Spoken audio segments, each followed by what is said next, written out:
Hello guys, welcome back to my channel. दोस्तों, इस video में बात करने वाले हैं निफ्टी की वीकली एनालिसिस का और साथ ही साथ मंडे को हम किस तरह से ट्रेड कर सकते हैं। निफ्टी को काफी बड़ा गैप अप हमें देखने को मिल सकता है, क्योंकि अगर मैं ग्लोबल मार्केट्स या एसजीएक्स निफ्टी की बात करूं तो कहीं ना कहीं 18,000 के आसपास ओपन होता दिख रहा है, 18,030 के आसपास एक यहीं पे। लेकिन काफी सारे जो बायर्स हैं वो ट्रैप हो सकते हैं, क्योंकि ये बहुत स्ट्रॉन्ग रेसिस्टेंस है। वो कैसे है वो मैं आपको दिखाता हूँ। साथ ही साथ डाउ जोन्स की बात करें तो ऑलमोस्ट 850 पॉइंट के आसपास कहीं बंद हुआ है मार्केट। मार्केट में काफी अच्छे संकेत दिख रहे हैं, काफी टाइम से मार्केट टाइम पास कर रहा है, ऊपर नीचे। तो एक स्ट्रॉन्ग ब्रेकआउट अगर मार्केट को मिल जाता है तो यहाँ पे पैटर्न्स भी कुछ ऐसे बन रहे हैं कि मार्केट में एटलीस्ट 2000 पॉइंट की रैली देखने को मिल सकती है हमें अगले 1 से 1.5 महीने में। वो मैं ऐसा क्यों कह रहा हूँ, उन सारी बातों के बारे में बात करेंगे। तो सबसे पहले अपनी वीकली एनालिसिस और डेली एनालिसिस पे चलते हैं, उसके बाद हम बात करेंगे इंट्राडे एनालिसिस की। तो सबसे पहले मैंने वीकली चार्ट लगा लिया है। अगर मैं वीकली चार्ट की बात करूं तो अगर आप देखो, जो मैं कह रहा था आपसे कि काफी स्ट्रॉन्ग रेसिस्टेंस है, अगर आप ध्यान से देखो तो मार्केट में ये एक ट्रेंड लाइन आ रही है। मार्केट में अच्छी चीज ये है कि मार्केट में यहाँ से बार बार एक रिजेक्शन आ रहा था, एक सेलिंग आ रही थी और काफी बड़ी सेलिंग थी। अगर देखो, पहली बार थोड़ी कम सेलिंग आई, उस दूसरी बार थोड़ी ज्यादा सेलिंग आई, उसके बाद थोड़ी ज्यादा सेलिंग आई। लेकिन मार्केट में इस बार अगर आप देखोगे तो इस बार इस रेसिस्टेंस से थोड़ी कम सेलिंग आई है और यहीं से मार्केट घूमा है।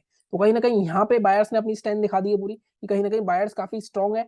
इसके बाद अगर मार्केट में मैं इस ट्रेंड लाइन की भी बात करूं तो ये ट्रेंड लाइन पे भी ऑलमोस्ट एक बार दो बार यहाँ पे ऑलमोस्ट कोशिश कर रहा था, बट ये टच नहीं हुआ। लेकिन यहाँ पे भी टच किया तो ऑलमोस्ट फोर्थ बार यहाँ पे जाएगा। तो अगर मार्केट ने ये ब्रेक कर दी, क्या हमारे लिए ट्रेंड लाइन का ब्रेकआउट करना इंपॉर्टेंट होता है? मैंने आपको हमेशा बताया ट्रेंड लाइन ब्रेकआउट करना इंपॉर्टेंट नहीं होता है।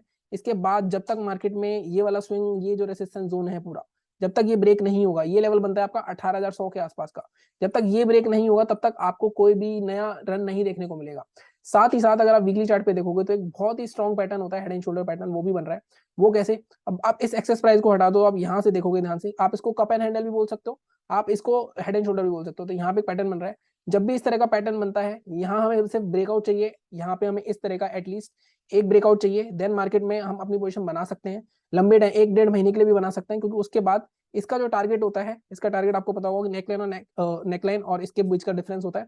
अगर आप देखो ये ऑलमोस्ट 2300 पॉइंट आ रहे हैं, तो एटलीस्ट 2000 पॉइंट का रैली हम एक्सपेक्ट कर सकते हैं, जो कि यहाँ से एटलीस्ट मार्केट 18,000 से 20,000 के आसपास भी निफ्टी जा सकता है। लेकिन क्या ऐसा होगा? लेकिन या फिर काफी लोग, मैं देख रहा हूँ कि काफी लोग काफी नेगेटिव है मार्केट को लेके, कि मार्केट में न्यूज नेगेटिव है एंड ऑल। लेकिन एटलीस्ट 20,000 तक मार्केट इस पैटर्न के हिसाब से जा सकता है। बाद में हो सकता है मार्केट दोबारा आके गिर जाए। लेकिन अब ये तो पॉजिटिव बात हो गई हमारी। नेगेटिव बात क्या है चार्ट में? नेगेटिव बात यह कि अभी भी मार्केट नीचे से होता आ रहा है। अगर आप देखो 16,680 से, अगर मैं यहाँ पे देखूं पिछले वीक से, तो 17,000 से 800 पॉइंट का मार्केट ऑलरेडी मूव दे चुका है। अगर मार्केट 18,000 पे आसपास यहाँ कहीं खुलता है तो ऑलमोस्ट 1000 पॉइंट का मूव हो जाएगा। तो हो सकता है एक बार यहाँ पे पहले एक बार प्रॉफिट बुकिंग आए थोड़ी बहुत, उसके बाद मार्केट निकलेगा, तो हमारे लिए भी हेल्दी होगा। लेकिन अगर मार्केट ने यहाँ पे, एटलीस्ट हमें मंडे वेट करना पड़ेगा। मंडे का काफी डिसाइसिव डे हो सकता है, क्योंकि कहीं ना कहीं मंथ भी क्लोजिंग होगी। और अगर एक बार हम मंथली चार्ट भी देख लेते हैं, मंथली चार्ट में क्या हो रहा है, अगर आप मंथली चार्ट भी देखोगे तो एक बार मैं इसको डिलीट करता हूँ इस सबको। अगर आप मंथली चार्ट भी देखोगे तो इसमें भी मार्केट में एटलीस्ट देखो, हर बार यहाँ पे रिजेक्शन आ रहा था। अगर मैं एक जोन मार्क करूं तो इस बार भी अभी मार्केट ने ये जोन जो है ऊपर का ब्रेक नहीं किया है। तो कहीं ना कहीं ये जोन के ऊपर क्लोजिंग चाहिए हमें। मार्केट में विक्स तो ऊपर आ रही है, लेकिन बॉडी की क्लोजिंग देखो, मैं तो बॉडी की क्लोजिंग अभी भी इस जोन के ऊपर नहीं आई। तो मैं ये जोन भी मार्क कर देता हूँ एक बार। ये जोन हमारा, अगर मैं इसको body to body, week to week consider करूं तो एटलीस्ट मार्केट में 17,800 है। मार्केट पूरी कोशिश कर रहा है इसके ऊपर जाने की। तो 17,800 के ऊपर अगर डेली चार्ट पे क्लोजिंग मिल जाती है हमें मंडे को, तो हमें काफी अच्छी खासी बड़ी पोजीशन देखने को मिल सकती है। देन मार्केट एटलीस्ट अगर 1-1.5 महीने में 20,000 भी जा सकता है। तो ये एक हमारी डिटेल एनालिसिस हो गई।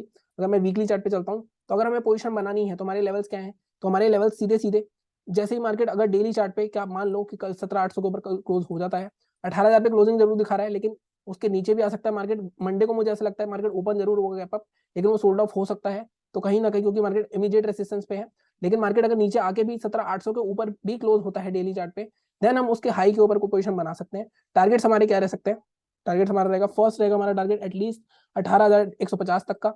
तो ऑलमोस्ट 300-400 पॉइंट का टारगेट आपको मिल सकता है, इसी वीक मिल सकता है। अगर मार्केट 18,000 पे सस्टेन कर जाता है उस दिन, तो आई थिंक 18,400-300 तक भी हम लेवल देख सकते हैं इस वीक। अगर 18,150 दूसरा टारगेट हमारा ईयरली कैंडल का हाई रहेगा, तो 18,400 तक तो मार्केट जा सकता है इस वीक आराम से। तो 400-500 पॉइंट का मूव आपको मिल सकता है, बशर्ते मार्केट में मंडे को हमें 18,000 के ऊपर क्लोजिंग मिले।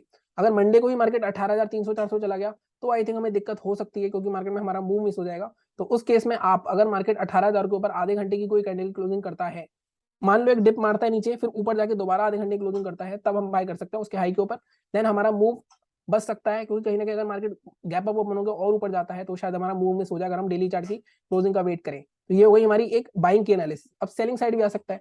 अब सेलिंग साइड के लिए वीकली चार्ट पे अगर आप देखो कोई भी लेवल नहीं दिख रहा, हमें बस एक स्विंग दिख रहा है, ये वाला स्विंग, इसके नीचे हम ट्रेड कर सकते हैं, लेकिन मार्केट में बहुत दूर है, ऑलमोस्ट 1000 पॉइंट के पास है, तो हमें इसके लिए क्या करना पड़ेगा, डेली चार्ट पे जाना पड़ेगा। और अगर लंबे टाइम की बात करें तो अगर ये स्विंग ब्रेक होता है हमारा, तो मार्केट में लंबे टाइम पे काफी अच्छा खासा दोबारा से करेक्शन आ सकता है, क्योंकि कहीं ना कहीं ये जोन मार्केट में फिर से ब्रेक हो जाएगा, तो एटलीस्ट मार्केट दोबारा से इस बॉटम को ट्राई कर सकता है। ठीक है, ये हमारी बात हो गई बाइंग की। अब सेलिंग के लिए देख लेते हैं, पोजीशन बनाने के लिए डेली चार्ट पे चलते हैं। अब आप यहाँ पे देखो डेली चार्ट पे अगर आप देखोगे तो मार्केट में 17,600, मैंने आपको डेली चार्ट पे कई बार बताया ये वाला जोन 17,600 650 का जोन काफी स्ट्रॉन्ग रेसिस्टेंस का काम करता है, लेकिन अब ये ब्रेक हो चुका है, तो मार्केट यहाँ से एटलीस्ट 18,200 तक मेरे को टारगेट दिख रहा है, जाता हुआ जा सकता है। तो अगर आप देखोगे मार्केट फ्लैट ओपन होने के तो चांसेस ही नहीं है, फ्लैट होता तो आराम से हम इसके ऊपर पोजीशन बना सकते थे। अब सेलिंग के लिए मार्केट 17,650 के नीचे अगर 30 मिनट की क्लोजिंग, इसके लिए हमें डेली चार्ट नहीं चाहिए, 30 मिनट की कोई क्लोजिंग मिल जाती है हमें, उसके लो के लिए पोजीशन बना सकते हैं। तो इस केस में हमारा टारगेट कहाँ तक रहेगा, अगर आप देखो यहाँ पे गैप पड़ा हुआ है एक 17,350 तक का टारगेट मैं देख रहा हूँ, और यहाँ पे अगर आप ध्यान से देखोगे तो एक इस तरह का डब्ल्यू टाइप का पैटर्न का ब्रेकआउट है, तो ये रिटेस्ट करने आ सकता है मार्केट एक बार। तो हमारी बात हो गई बाइंग की भी सेलिंग की भी पोजीशन वालों के लिए। अब हम बात कर लेते हैं कि हम इंट्राडे में किस तरह ट्रेड कर सकते हैं।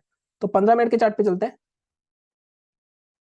और ये डिलीट कर देते हैं हम सारी लेवल्स, ये हमारी बात हो गई वीकली की। अब इंट्राडे में आपको किस तरह ट्रेड करना है, इंट्राडे में देखो मार्केट में अगर आप पैटर्न समझो, पिछले 3 दिनों से अगर आप देखोगे gap up sold off, gap up sold off, gap up sold off, almost यहाँ से थोड़ा सा ऊपर गया उसका मार्केट ऑलरेडी सोल्ड ऑफ हो गया है। तो कहीं ना कहीं मार्केट में बार बार यही हो रहा है कि मार्केट में पहले भी मतलब 24 तारीख से देखो मार्केट बार बार गैप अप ओपन होता है लेकिन सोल्ड ऑफ हो जाता है, लेकिन मार्केट इस बार अगर आप यहाँ देखोगे यहाँ पे क्लोजिंग ऑलमोस्ट एक्सपायरी, ये मूव को छोड़ दे एक्सपायरी मूव को, तो यहाँ पे मार्केट में क्लोजिंग नीचे हो रही थी, लेकिन इस बार मार्केट में इन सब क्लोजिंग के ऊपर क्लोजिंग हुई है, तो कहीं ना कहीं मार्केट में पॉजिटिव मोमेंटम आता दिख रहा है।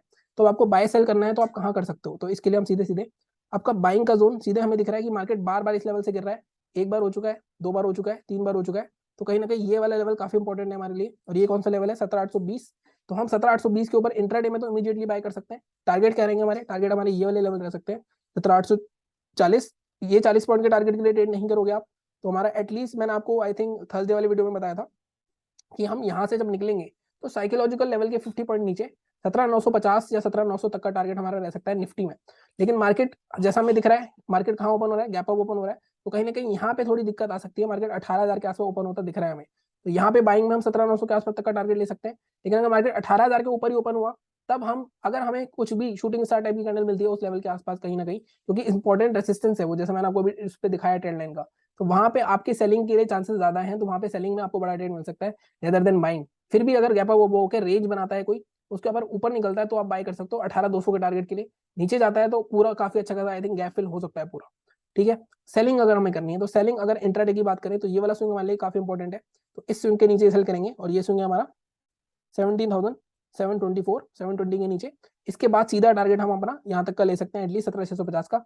और मैं हमेशा बोलता हूँ मैंने एक निफ्टी की स्ट्रेटेजी डाली हुई है, काफी 3,500 लोग देख चुके हैं उसे, तो वो जरूर देखना, जिसमें आप 40 से 50 पॉइंट आराम से मिलते हैं आपको इंडेक्स में, तो उस पॉइंट से भी आप देख सकते हो। अगर लेवल्स की बात करें तो 17,720 के नीचे 17,655 तक के टारगेट में देखने को मिल सकते हैं। और मैं हमेशा बोलता हूँ निफ्टी में 50 से 70 पॉइंट अगर आपको डेली को मिल रहे हैं तो एटलीस्ट ऑप्शन में आप 20 से 25 पॉइंट ले सकते हो डेली, ऑलमोस्ट डेली की बात कर रहा हूँ मैं, एक आध दिन तो लॉस तो होगा ही होगा, चाहे 22 दिन में से 22 के 22 दिन प्रॉफिट कभी नहीं होगा, लेकिन आपके जो प्रॉफिट के दिन है वो ज्यादा बनेंगे तो आप ऑटोमेटिकली प्रॉफिट में रहोगे। ठीक है, तो ये थी हमारी आज की एनालिसिस निफ्टी की, और मैं कल बैंक निफ्टी का वीडियो डाल दूंगा। चैनल को इसी तरह सपोर्ट करते रहो, सब्सक्राइब करो, शेयर करो दोस्तों के साथ। Thank you so much.